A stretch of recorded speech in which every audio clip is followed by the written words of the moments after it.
Hədisdə gəlib ki, qiyamət günü Quranda da Allah şəhər ki, hər kəs cəhənnəmdən ötüb keçəcək, hər kəs daxil olacaq. Amma cəhənnəmlə uyğunluğu olmayanı yandırmayacaq.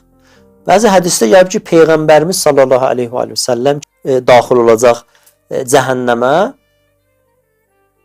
Peyğəmbərin o qədəminin bərəkətindən, vücudunun o mübarəkliyindən, bərəkətindən həmin vaxtda ta Peyğəmbər cəhənnəmdən ötüb keçə, o əzab cəhənnəm əhlindən götürüləcək.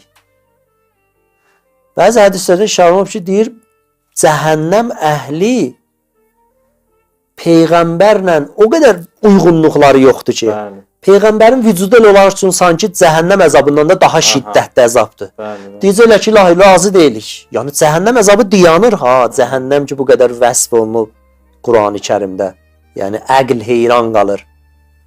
Buyurur ki, onlar deyəcək ki, yox, ilahi, bu cəhənnəmə daxil olmasın. Yəni, razıyıq bu əzaba.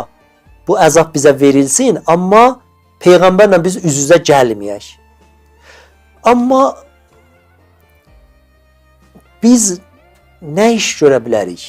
Nə eləyə bilərik? Yolu nədir ki, qəlbimizin Quran və Peyğəmbərlə uyğunluğu olsun.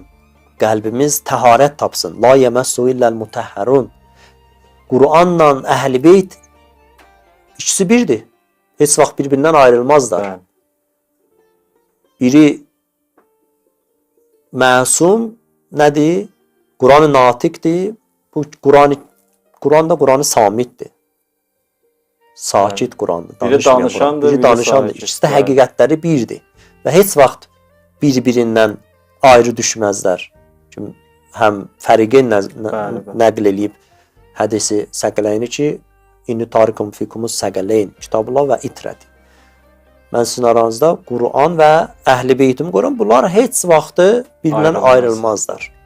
Heç vaxtı bir-birindən ayrılmazlar.